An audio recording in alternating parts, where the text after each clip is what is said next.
J'ai vécu avec tout le monde ces différentes phases pour arriver à ce moment où nous sommes devenus cluster ici à Auray.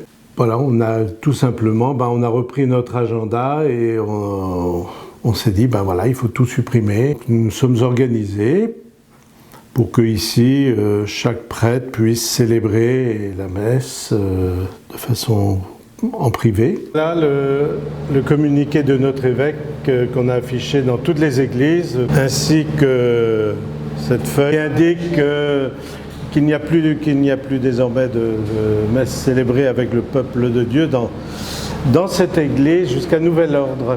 Et que les prêtres, cependant, célèbrent en privé aux intentions des paroissiens, ainsi que pour les malades et les personnes qui les soignent.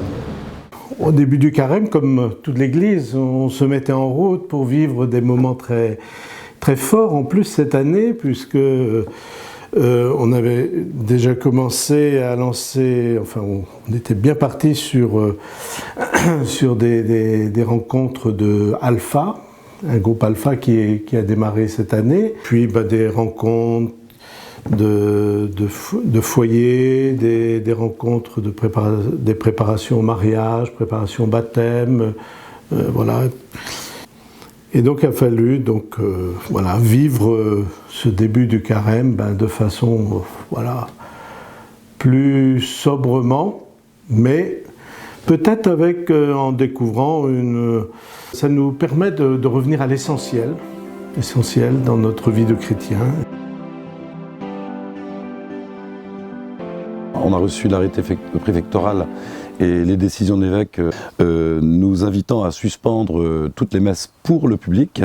On a été quand même très étonnés de l'ampleur que ça prenait, puisque comme beaucoup de Français, certainement, on pensait que le coronavirus concernait les autres, et en fait, du jour au lendemain, on s'est rendu compte qu'il était chez nous. Et avec le père Marc, mon confrère, nous avons donc décidé de maintenir les messes telles qu'elles étaient annoncées et les célébrants sans peuple. Voilà, c'est quand même une drôle d'expérience de célébrer dans son église, quand on est habitué à avoir en semaine 15, 20, 30, 40 personnes, de se retrouver du jour au lendemain tout seul à l'hôtel célébrant. Donc c'est une expérience un peu décapante. On a été quand même très étonnés que ce virus est arrivé à Carnac, dans un petit patelin comme chez nous. C'est vrai qu'on a été très étonnés. Après, c'est vrai, au niveau des messes, c'est vrai que c'est un petit peu difficile de ne pas pouvoir communier, de ne pas pouvoir aller à la messe, de ne pas pouvoir communier. Les églises fermées, c'est difficile. Après, il faut peut-être savoir prier chez soi. C'est ce que je dis, regarder les messes à la télé, prier chez soi, c'est ce que moi je fais. Voilà. Mais je pense que le Christ qui est là-haut, il comprend tout ça. Je pense. Oui, voilà.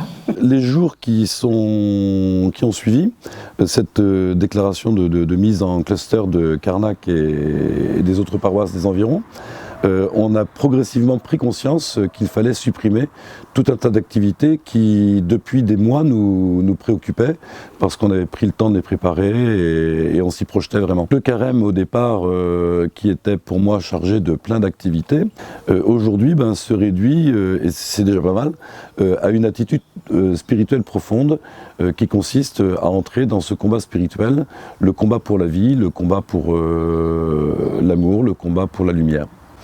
Voilà où j'en suis aujourd'hui, et je pense que le carême, c'est dans le contexte qui est le nôtre qu'il faut le faire. Et comme prêtre, moi qui ne suis pas forcément un grand adepte du jeûne, je suis obligé d'accepter aujourd'hui de jeûner de mes paroissiens.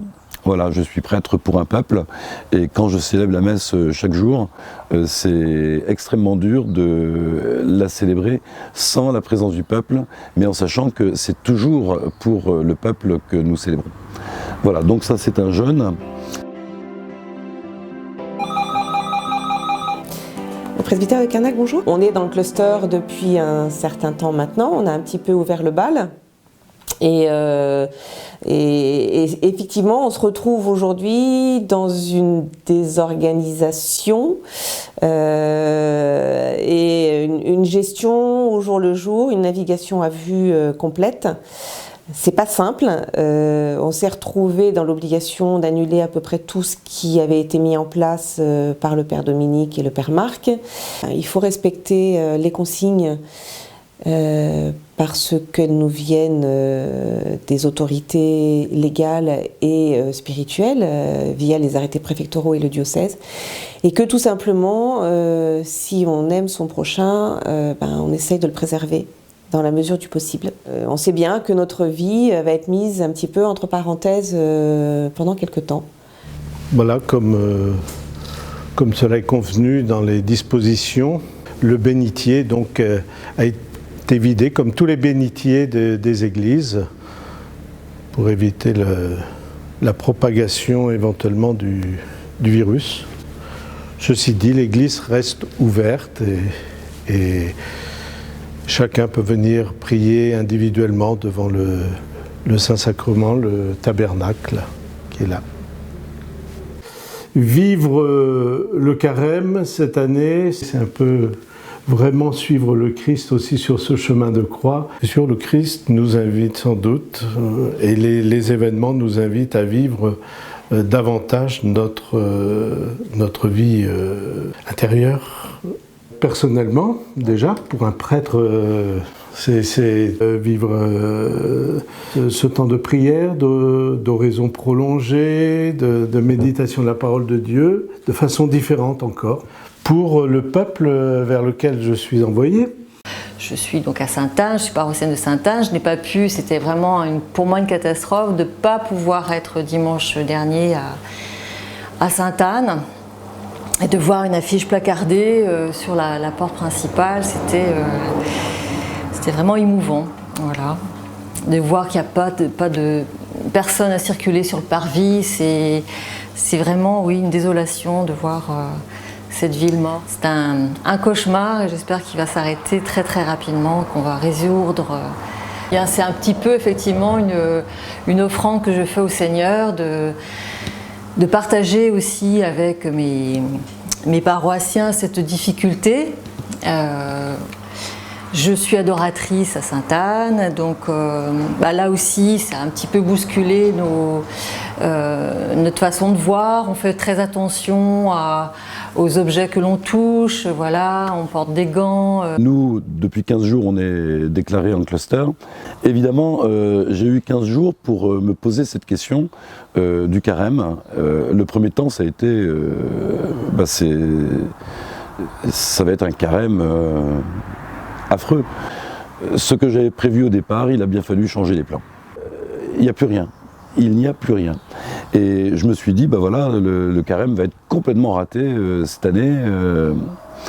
Et en fait, sur le plan spirituel, j'ai fait du chemin. Aujourd'hui, je suis capable de me dire, mais voilà, on a un certain nombre d'ennemis qui nous mettent sur le ring du combat. L'ennemi, c'est par exemple la peur. Je pense que la peur nous atteint tous dans cette période d'incertitude, d'inquiétude profonde. Et je pense que c'est important que nous combattions la peur et que nous remplacions la peur par la prudence.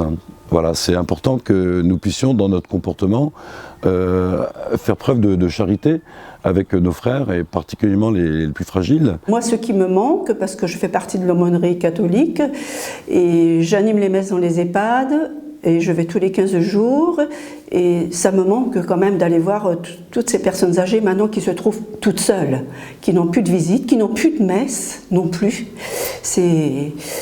Pour moi, c'est difficile, eux aussi et pour moi aussi.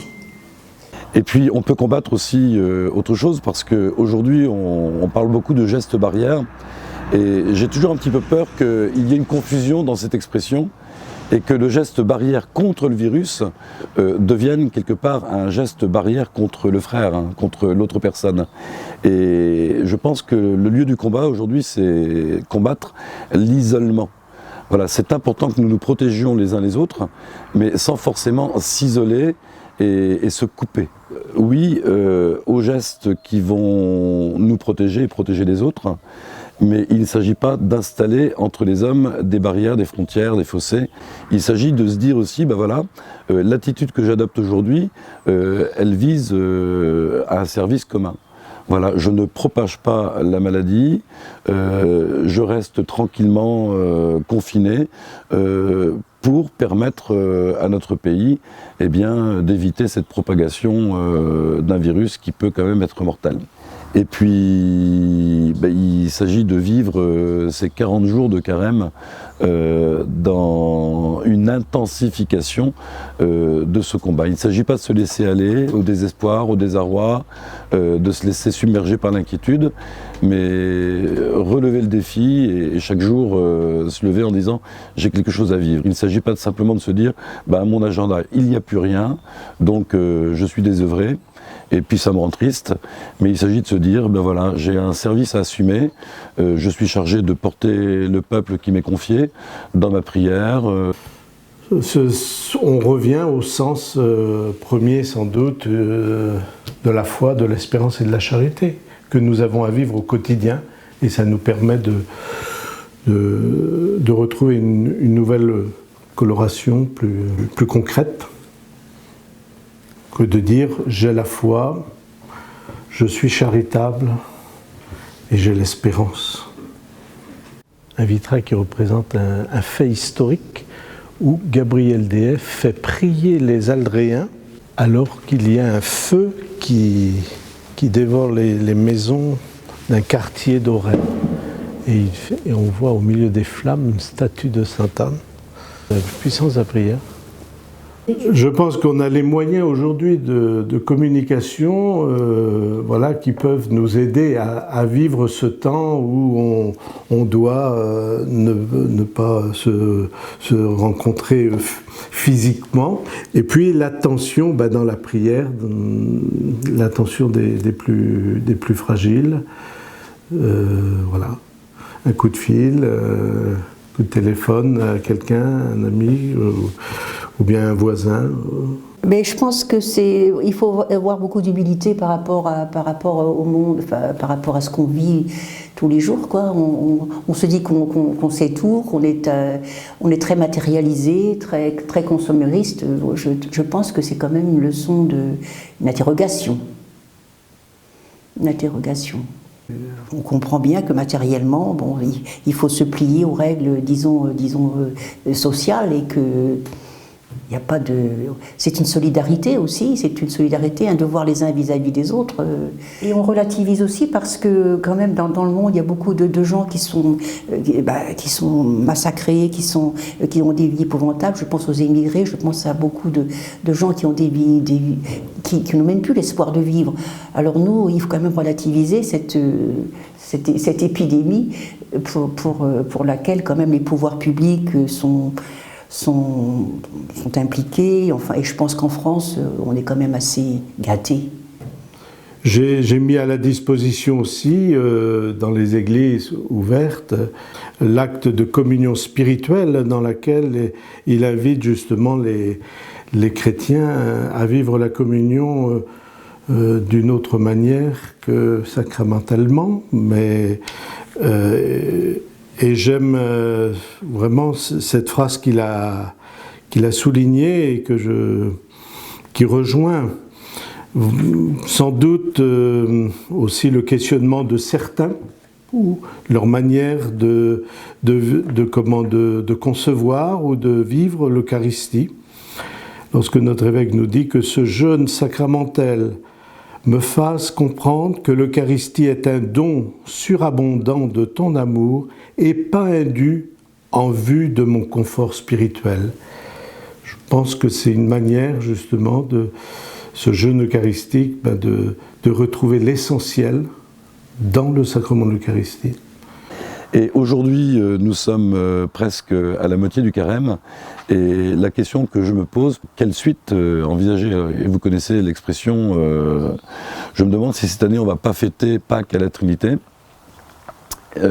puisque c'est dans à peine un mois, Et je suppose que le pic n'étant pas atteint, on risque encore, au moment de Pâques, d'être dans un temps de confinement. Donc je pense que les rassemblements dans les églises pour la Semaine Sainte risquent d'être compromis. Voilà, donc comme pasteur, moi ça me touche, mais en même temps il va falloir vivre ce temps de Pâques certainement d'une autre manière. Si on ne peut pas se rassembler dans les églises et célébrer la liturgie des jours saints, eh bien on essaiera de vivre notre situation comme on peut, en restant chez nous, en prenant le temps de la prière personnelle, de méditer la parole de Dieu.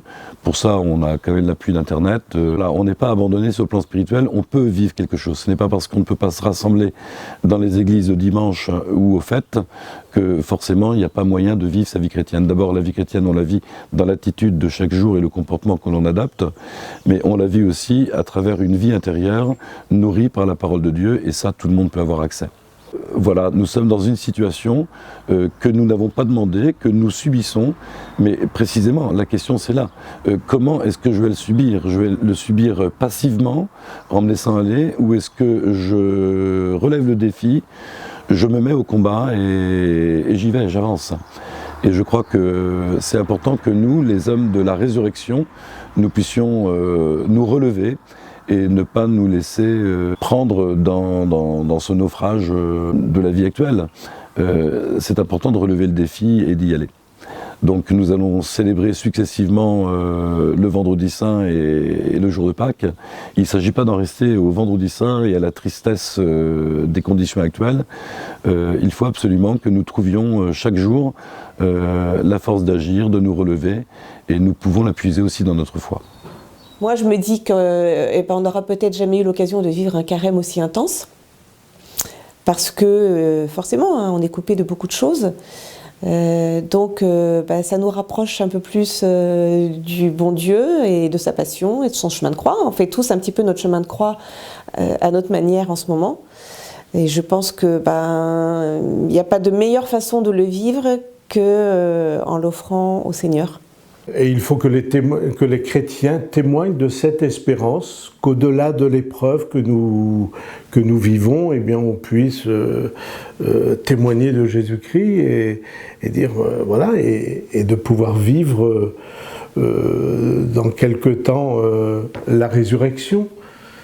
Je ne sais pas si le virus sera toujours là ou pas le jour de Pâques, mais viendra le jour où nous ressusciterons avec le Christ, de toute façon, d'une manière ou d'une autre. Et c'est dans cette espérance que nous pouvons vivre ce temps concret dans le temps des hommes. Voilà.